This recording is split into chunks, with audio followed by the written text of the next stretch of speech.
Minko. This short story is a poignant account of a daughter who goes in search of her mother's belongings after the war in Holland.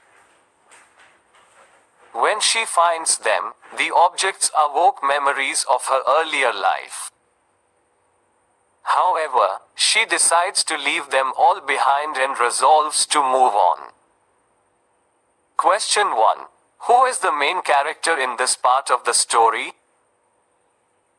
Answer 1. The main character is a woman who goes to visit Mrs. Dolling in search of her mother's belongings. Words and meanings. 1. Poignant, evoking a keen sense of sadness or regret. 2. Chink, a narrow opening. 3. Searchingly, in a way that shows someone is looking carefully and trying to find out information. 4. Recognition, the action or process of recognizing or being recognized. 5. Fleetingly, for a very short time. 6. Cardigan, a knitted sweater that opens in the front. 7. Pale, light in color or shade. 8.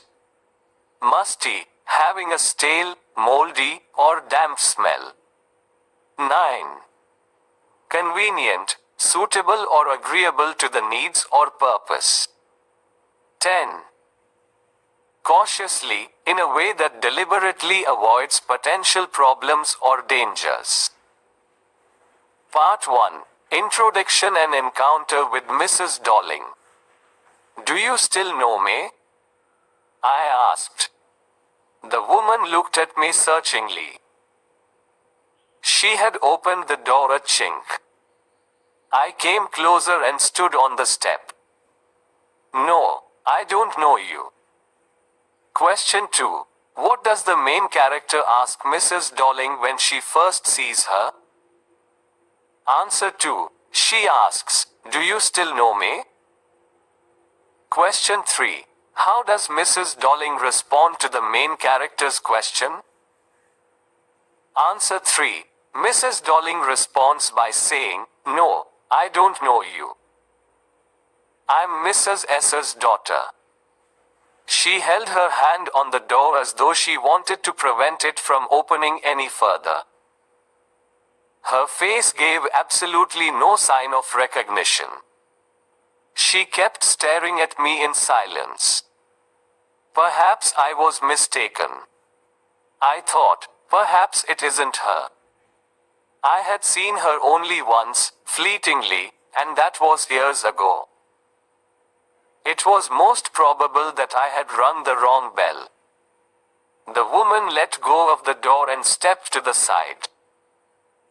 She was wearing my mother's green knitted cardigan. The wooden buttons were rather pale from washing. She saw that I was looking at the cardigan and half hid herself again behind the door. But I knew now that I was right. Question 4. What is the significance of the green knitted cardigan? Answer 4. The green knitted cardigan is significant because it belonged to the main character's mother, and its appearance confirms to the main character that she is indeed at the correct address. Well, you knew my mother? I asked. Have you come back? Said the woman. I thought that no one had come back. Only me. A door opened and closed in the passage behind her. A musty smell emerged. I regret I cannot do anything for you. I've come here specially on the train. I wanted to talk to you for a moment. It is not convenient for me now, said the woman. I can't see you. Another time. She nodded and cautiously closed the door as though no one inside the house should be disturbed. Question 5. Why does Mrs. Dolling close the door cautiously? Answer 5.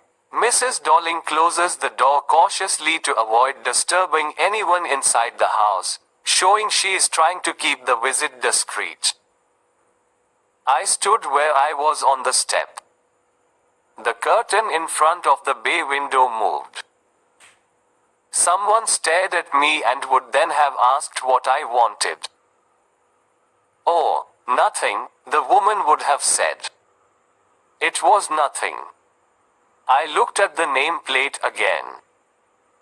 Darling, it said, in black letters on white enamel. And on the jamb, a bit higher, the number. Number 46. Question 6. What is the address where the main character finds herself? Answer 6. The address is number 46, where Mrs. Darling lives.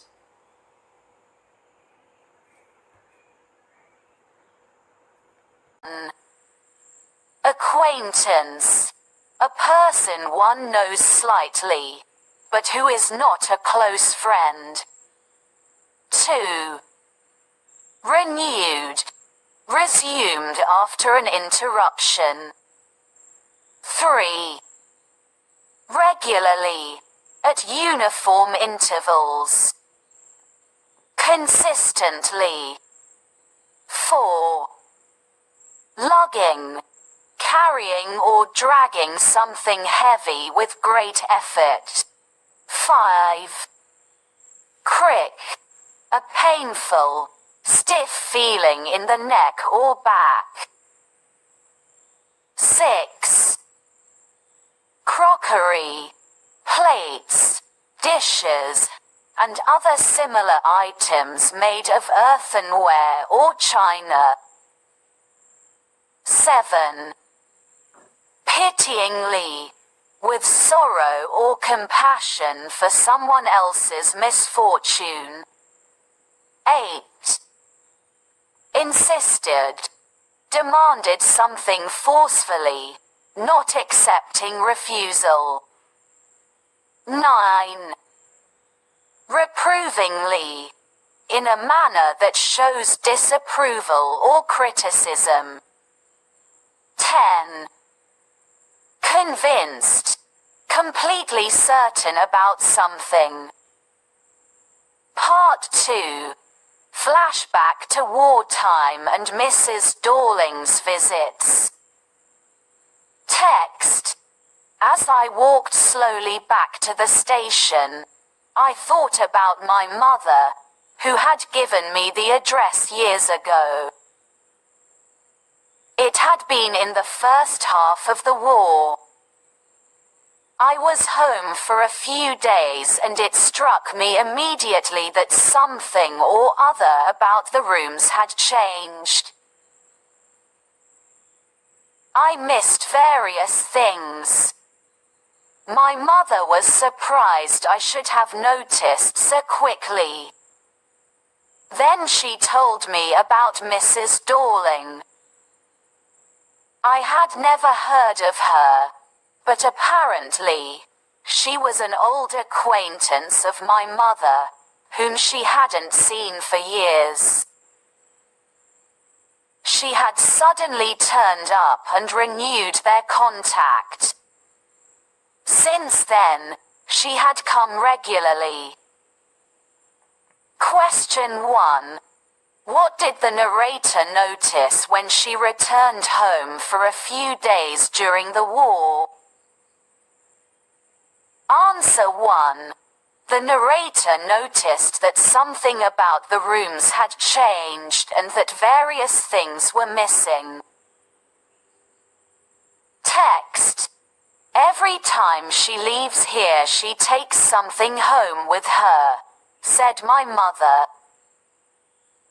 She took all the table silver in one go. And then the antique plates that hung there. She had trouble lugging those large vases, and I'm worried she got a crick in her back from the crockery. My mother shook her head pityingly. I would never have dared ask her. She suggested it to me herself. She even insisted. She wanted to save all my nice things. If we have to leave here, we shall lose everything, she says. Question 2. What items did Mrs. Dorling take from the narrator's home? Answer 2. Mrs. Dorling took all the table silver, antique plates, and large vases from the narrator's home. Text. Have you agreed with her that she should keep everything? I asked. As if that's necessary. My mother cried. It would simply be an insult to talk like that. And think about the risk she's running each time she goes out of our door with a full suitcase or bag. Question 3. How did the narrator's mother feel about discussing Mrs. Dorling keeping the items? Answer 3. The narrator's mother felt that it would be an insult to discuss it because Mrs. Dorling was already taking a risk by carrying the items out of their house. Text. My mother seemed to notice that I was not entirely convinced. She looked at me reprovingly, and after that, we spoke no more about it. Question 4. What was the narrator's reaction to her mother's explanation? RDs and meanings. 1. Liberation. The act of setting someone free from imprisonment, slavery, or oppression. 2. Confronted. To face or meet with something, especially a problem or difficult situation. 3. Errand. A short journey undertaken to deliver or collect something, often on someone else's behalf. 4. Hanukkah.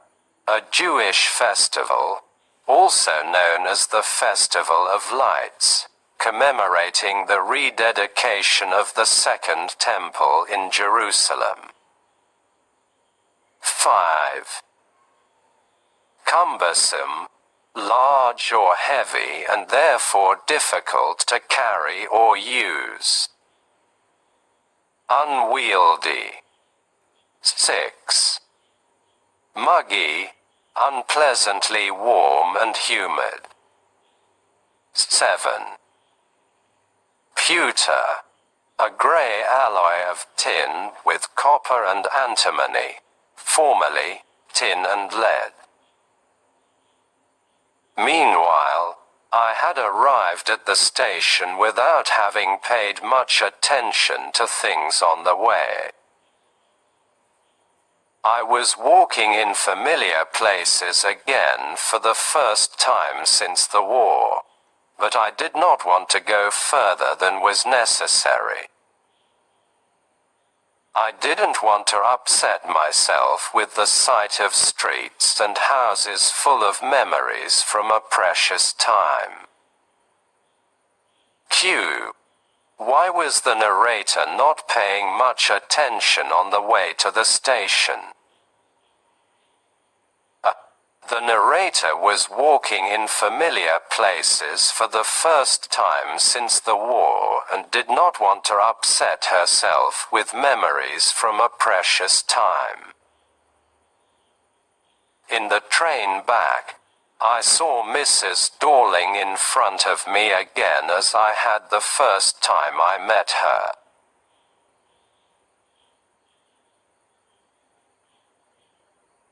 It was the morning after the day my mother had told me about her. I had got up late and, coming downstairs, I saw my mother about to see someone out. A woman with a broad back. "There is my daughter," said my mother. She beckoned to me. The woman nodded and picked up the suitcase under the coat rack. She wore a brown coat and a shapeless hat. Q. What did the narrator see in the train that reminded her of her first meeting with Mrs. Dorling? The narrator saw Mrs. Dorling in front of her, which reminded her of the first time they met when her mother introduced her to Mrs. Dorling. Does she live far away? I asked, seeing the difficulty she had going out of the house with the heavy case. In Marconi Street, said my mother. Number 46. Remember that. Q. Where did Mrs. Dorling live? Mrs. Dorling lived in Marconi Street at number 46. I had remembered it, but I had waited a long time to go there. Initially, after the liberation, I was absolutely not interested in all that stored stuff, and naturally, I was also rather afraid of it. Afraid of being confronted with things that had belonged to a connection that no longer existed, which were hidden away in cupboards and boxes and waiting in vain until they were put back in their place again, which had endured all those years because they were things. Q. Why was the narrator afraid of going to Mrs. Dorling's house after the liberation? The narrator was afraid of being confronted with things that had belonged to a connection that no longer existed, and she was also not interested in all that stored stuff. But gradually everything became more normal again. Bread was getting to be a lighter color. There was a bed you could sleep in unthreatened, a room with a view you were more used to glancing at each day. And one day I noticed I was curious about all the possessions that must still be at that address. I wanted to see them, touch them, and remember. Q. What changed over time that made the narrator curious about her possessions at Mrs. Dorling's house? Over time, everything became more normal, and the narrator became curious about her possessions at Mrs. Dorling's house. She wanted to see them, touch them, and remember. After my first visit in vain to Mrs. Dorling's house, I decided to try a second time. Now a girl of about 15 opened the door to me. I asked her if her mother was at home. "No," she said, "my mother's doing an errand." "No matter," I said. "I'll wait for her." Q. What happened when the narrator visited Mrs. Dorling's house for the second time? A A girl of about 15 opened the door and told the narrator that her mother was doing an errand. The narrator decided to wait for her. I followed the girl along the passage. An old-fashioned iron Hanukkah candle holder hung next to a mirror. We never used it because it was much more cumbersome than a single candlestick. "Won't you sit down?" asked the girl. She held open the door of the living room, and I went inside past her. I stopped, horrified. I was in a room I knew and did not know. I found myself in the midst of things I did want to see again, but which oppressed me in the strange atmosphere. Or because of the tasteless way everything was arranged, because of the ugly furniture, or the muggy smell that hung there, I don't know. But I scarcely dared to look around me. The girl moved a chair. I sat down and stared at the woolen tablecloth. I rubbed it. My fingers grew warm from rubbing. I followed the lines of the pattern. Somewhere on the edge, there should be a burn mark that had never been repaired. Q. What was the narrator's reaction when she entered the living room? The narrator was horrified because she found herself in a room she knew and did not know. She felt oppressed by the strange atmosphere and the tasteless arrangement of things. "My mother'll be back soon," she said. "I've already made tea for her. Will you have a cup?" "Thank you." Q. What did the girl offer the narrator? The girl offered the narrator a cup of tea. I looked up. The girl put cups ready on the tea table. She had a broad back, just like her mother. She poured tea from a white pot. All it had was a gold border on the lid, I remembered.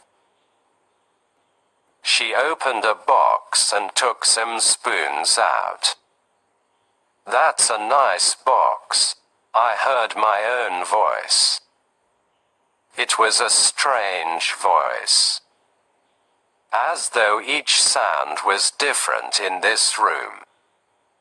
Q. What did the narrator remember about the white pot?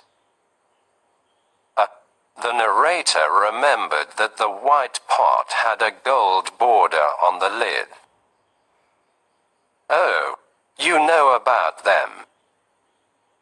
She had turned round and brought me my tea. She laughed. "My mother says it is antique. We've got lots more." She pointed around the room. "See for yourself." I had no need to follow her hand. I knew which things she meant. I just looked at the still life over the tea table. As a child, I had always fancied the apple on the pewter plate. "We use it for everything," she said. Once we even ate off the plates hanging there on the wall. I wanted to so much. But it wasn't anything special. Q. What did the girls say about the plates hanging on the wall? The girls said that they once ate off the plates hanging on the wall, but it wasn't anything special. I had found the burn mark on the tablecloth. The girl looked questioningly at me. Yes, I said, you get so used to touching all these things in the house. You hardly look at them anymore.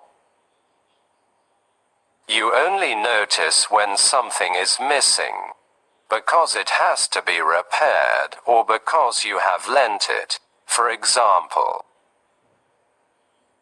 Again, I heard the unnatural sound of my voice and I went on. I remember my mother once asked me if I would help her polish the silver.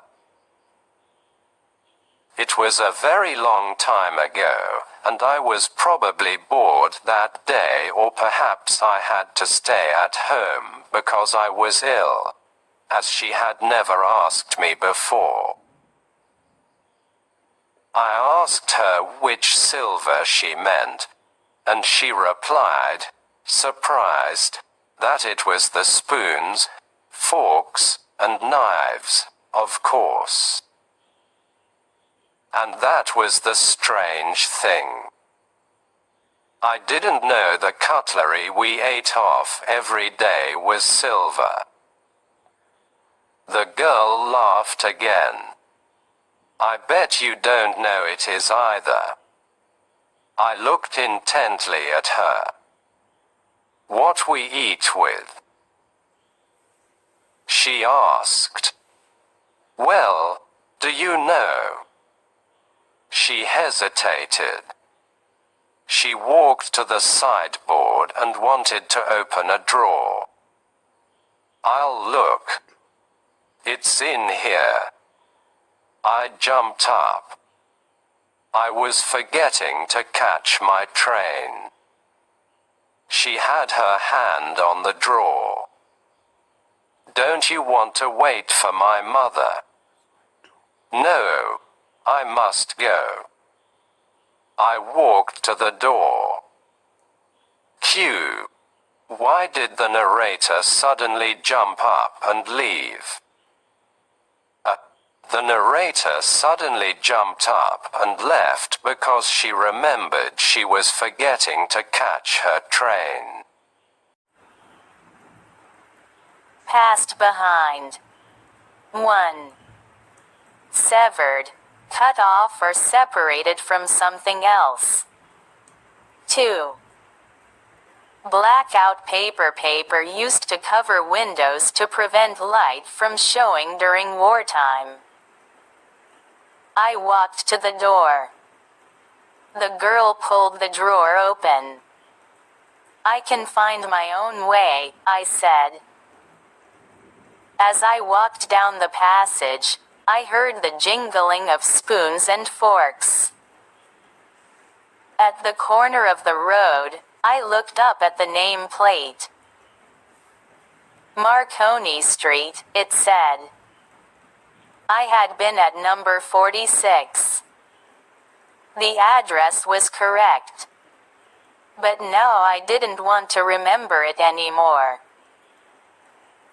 I wouldn't go back there because the objects that are linked in your memory with the familiar life of former times instantly lose their value when, severed from them, you see them again in strange surroundings.